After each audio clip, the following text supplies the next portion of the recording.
¿Quieres que te quede mañana? ¿Quieres lavar los dientes también?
Or overloaded extension and/or flexible cord.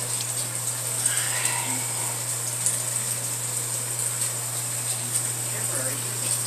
All temporary heating equipment, whether it be natural gas, propane, or electric, must be provided with proper clearances from flammable and combustible materials and adequate ventilation assured.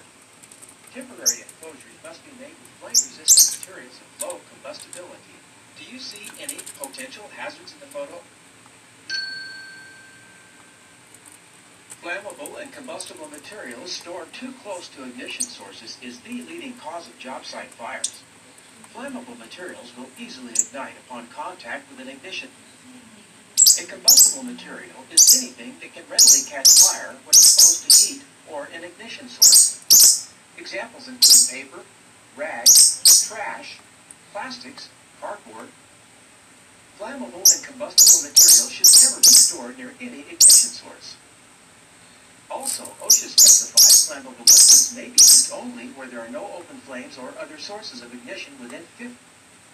In addition, know which chemicals can be stored together and which ones can't on the job site. Check the MSDSs for this information. Ensure.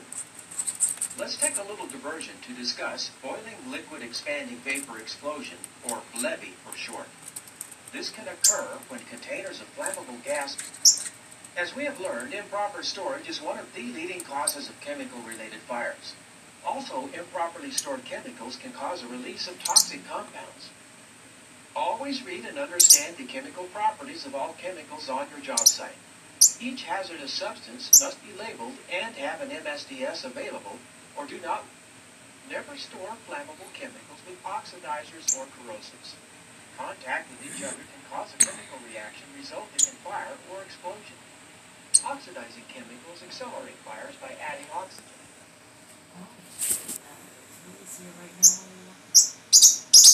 All fire equipment must be located in highly visible and easily accessible areas.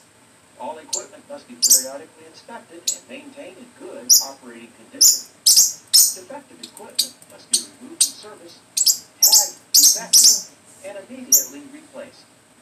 Certification. A water supply with sufficient volume, duration, and pressure to operate the job site firefighting equipment can be made available as soon as combustible material. Portable fire extinguishers, known as PFEs. The PFE nameplate offers valuable information. Fire extinguishers are labeled with a pictograph and/or a letter of the alphabet. Class A fires are those involving ordinary combustibles. Products such as wood, paper, cardboard, and many plastics. The type of extinguishing media found in Type A fire extinguishers includes water. Class B fires are those involving combustible and flammable chemicals. These include substances such as flammable liquids and gases, gasoline, fuel oil. Class C fires are those involving energized electrical equipment. Class C fires often include computers, motors, appliances, circuit breaker boxes, and similar items. The type of extinguishing media found in Type C fire extinguishers include carbon dioxide. Class D fires are those involving combustible metals. These include metal substances such as magnesium, lithium, sodium, phosphorus. Class K fires. Class K fires are those involving liquid cooking media fires. These include substances such as combustible cooking vegetable oil, animal oils, or fats. The type of extinguishing media found in Type K fire extinguishers include extinguishers must be sized and appropriately rated for their intended use. For instance, a small 5-pound Why are you ripping up my is generally paper? too small to adequately fight. For portable fire extinguishers to be effective tools for fighting fires in the workplace and in the home, people need to learn how to use them. OSHA requires that where portable fire extinguishers are provided for employee use, before I'm gonna any call hot you work the can shredder. begin, extinguishers must be checked daily by the fire watch to ensure they are ready for use. Extinguishers should be checked to verify. Okay, now let's review the different types of portable fire extinguishers. Click on each icon starting on the left to see detailed information on each type.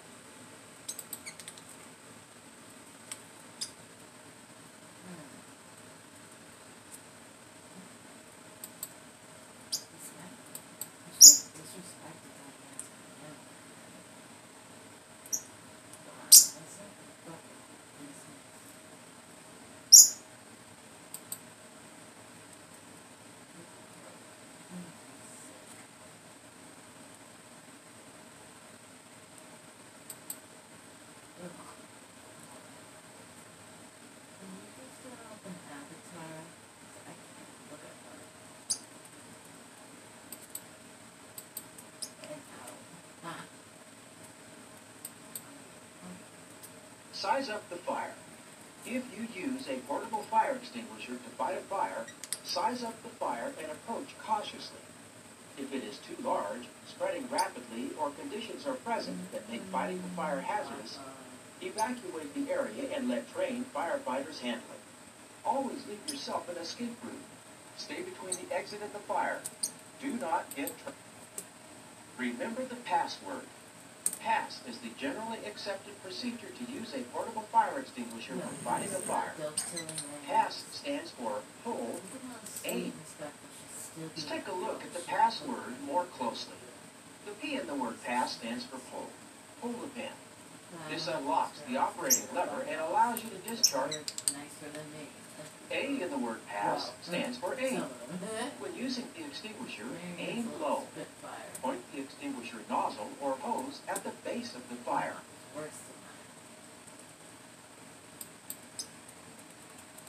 The first S in the word pass stands for squeeze. Squeeze the lever below the handle. This discharges the extinguishing agent. Releasing the lever will stop the discharge. Some extinguishers have a button that you press. The second S in the word pass stands for sweep. Sweep from side to side. Moving carefully toward the fire, keep the extinguisher aimed at the base of the fire.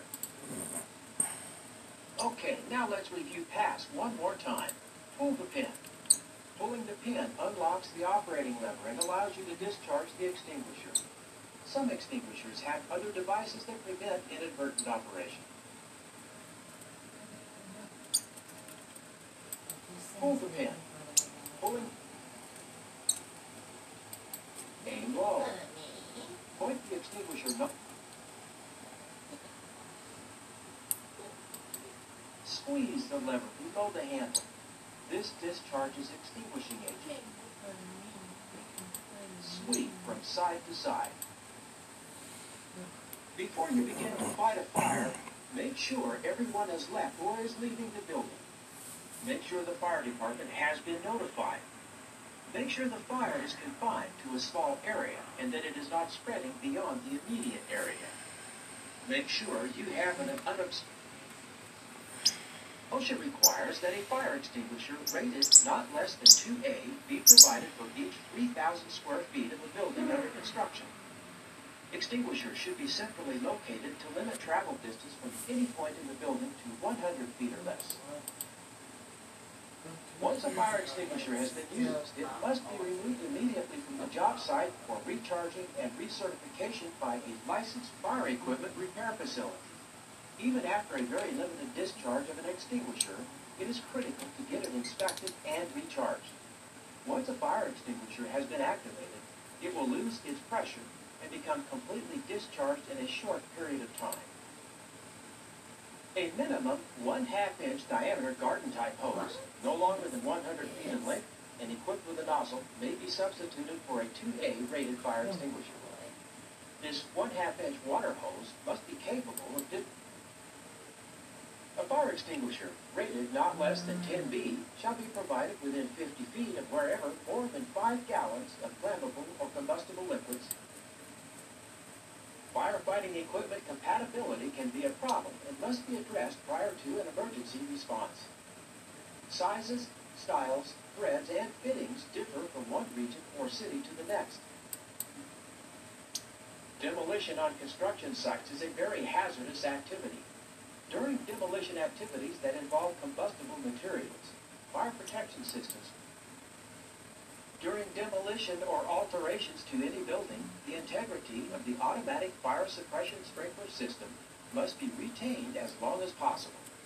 These sprinkler systems provide the ultimate protection from a fire and should never be taken out of service unless absolutely necessary. The operation of sprinkler control valves shall be permitted only by authorized persons and after formal notifications have been made. Any modification to an existing sprinkler system should be expedited so that the automatic protection may be returned to service as quickly as possible. Sprinkler control valves shall be checked daily at the end of the workday. Standpipes are pipes that run the complete height of a building designed to supply fire water to every floor. Required standpipes must be installed and put into service as soon as applicable laws permit. They must be maintained as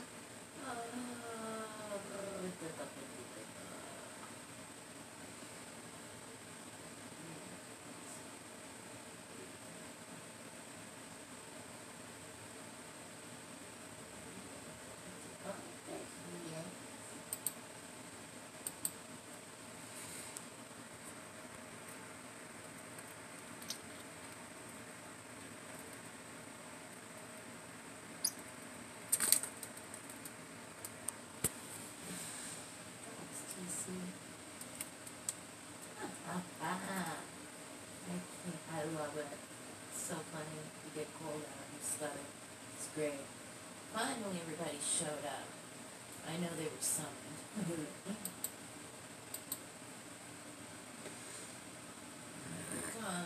Come with me now.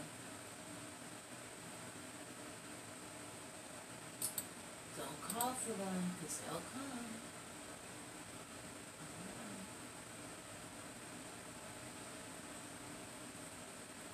I love Stephanie.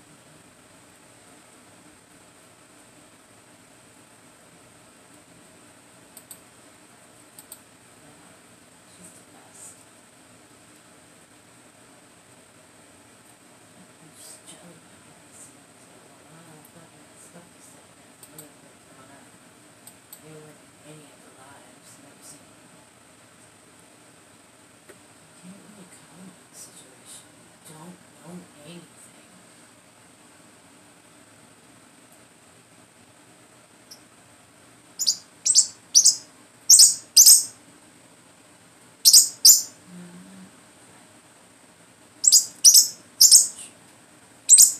See, that's why I love those girls.